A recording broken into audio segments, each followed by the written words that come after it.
How are you, my dear beings of light, living in this blessed designer banana republic called Mexico? Welcome to another episode of this, your corner of catharsis, where reality always has better writers than Netflix, and where common sense is a luxury item, which isn't enough even with the minimum wage increase. We're back at it, because as a classic would say, I have other data, but these are actually documented, not just in the imagination of some advisor in the palace. And wait, while they claim we're the beacon of sovereignty here, elsewhere in the world, they're viewing us as the student who does the bully's homework just to keep his lunch. Let's get started. Today is January 21, 2026. It's cold outside, but not as chilling as the threat to national sovereignty. Now that Uncle Sam has put his boots back on the desk, make yourselves comfortable, and let's break down this menu from his corner. Political realism is what they've prescribed for us. Today, let's start with the news that made the free textbooks cry by themselves in the warehouses. In this game of musical chairs, Scheinbaum's cabinet, Francisco Garduño is in. You might recall his stellar and spotless track record. At the National Institute of Migration, they just handed him the keys to the Ministry of Public Education. Applause, please, because nothing screams Mexican humanism more than putting a man with the charisma of a retaining wall in charge of education, and a criminal record that would put any operetta villain to shame.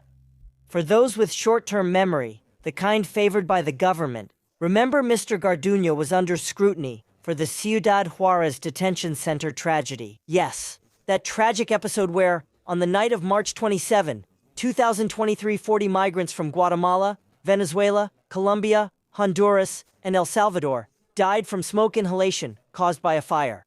Journalistic investigations documented the human rights violations in the conditions under which the National Institute of Migration kept the migrants, and they revealed that the keys that could have saved them from dying by fire and suffocation never left the building in Ciudad Juarez. This appointment was controversial, as he was criminally charged in 2023 for alleged security omissions at that migrant station, though he was not convicted. Regarding this, Scheinbaum supported Garduño, assuring that he is not just anyone. He has been working for a long time. He has a doctorate in law. It's important. He's not just anyone, said La Chachis. She also indicated that the official went through a criminal process for the 2023 migrant tragedy and was released on Tuesday. Organizations that support victims of the fire at the Ciudad Juarez migrant station warned that the appointment of Garduño sends an alarming message about the state's commitment to truth, justice, and accountability. Fundación para la Justicia and Instituto para las Mujeres en la Migración stated on social media that the former National Institute of Migration Commissioner remains charged with unlawful exercise of public service. But well, in Mexican politics, a judicial record isn't a stain, it's an ornament on the resume. It's as if the government is telling us, if he was able to handle the migration chaos, leaving behind that trail of cleanliness, just imagine what he'll do with the teachers' unions.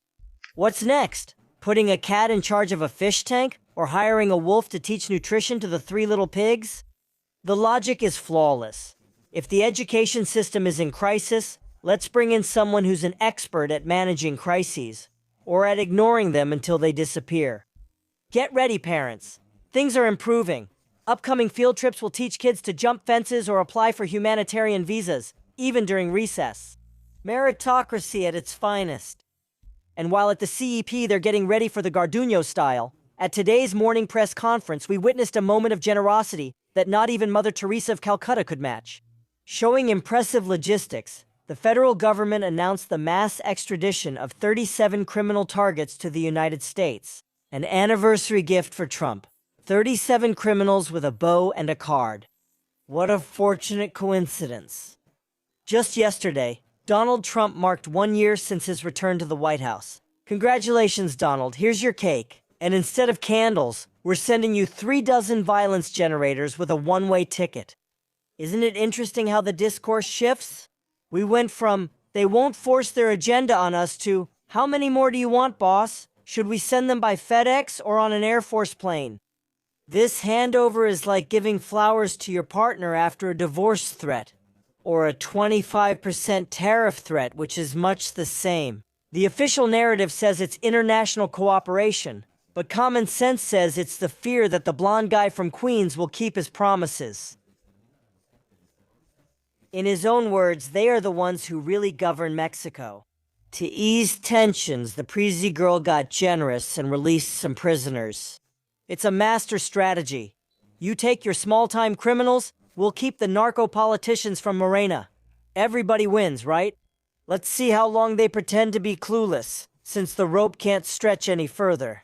The day will come when, one way or another, the lady will have to start sacrificing a few narco-politicians from her own party. There aren't any left, and she can't keep hiding the trash. And well, it seems that sovereignty went on vacation. What we're seeing today is the confirmation that Mexican foreign policy can be summed up in one phrase. Agree with everything Mr. Trump says, but make it seem like our idea. The CEP is now a haven for controversial officials, while the border has become a pipeline for extradited individuals. Day 2026 begins with an intensity that puts us all on edge. Abroad, the international press is direct, but here the morning briefing sounds triumphant. The Wall Street Journal and El País call this strategy containment by concession. In Washington, Trump's office received the 37 packages with the same excitement as when you get a tax refund. It's the least they owed us. Sources near the White House revealed that they see this not as cooperation, but as a direct outcome of their tariff or lead policy. Basically, Trump is celebrating his anniversary by showing that Mexico moves faster under threat than under agreements. On the other hand, we have the United Nations and international NGOs, and this is where things get ugly. Organizations like Human Rights Watch and Amnesty International are short-circuiting. Francisco Garduño, who oversaw the Ciudad Juarez tragedy, joining the CEP has been called an insult to transnational justice. In Europe, some parliamentarians are already asking, is that the human rights standard that Mexico boasts about in international forums? Spoiler, it isn't. Also, the Venezuela effect is still behind us. This is important, so pay attention. The international community interpreted today's extradition in a terrifying context. The recent United States operation in Venezuela against Maduro. The message to the world is clear. Mexico saw its neighbor's beard being shaved and decided to soak its own, or rather, put its kingpins on a plane. Meanwhile, armchair analysts in London and Brussels say that Mexico has inaugurated conveyor belt diplomacy. It's no longer about long trials or legal sovereignty. Now it's about whether Trump tweets something nasty on a Tuesday. By Wednesday, 7 Air Force planes are already heading north. Sovereignty or convenience? The global reaction? Mockery and pragmatic pity. Mexico's traditional allies in Latin America are concerned to see how the southern giant has become the best manager of the United States security agenda. But don't worry, they'll surely tell us tomorrow that all of this is part of a chess strategy that our common minds just can't understand. Meanwhile, keep paying taxes. There's a lot to fund, like Garduño's salary and extradition plane fuel. What pride. We're at the forefront of political shamelessness. Well, my dear aspirational folks and those transformed alike, there you have it.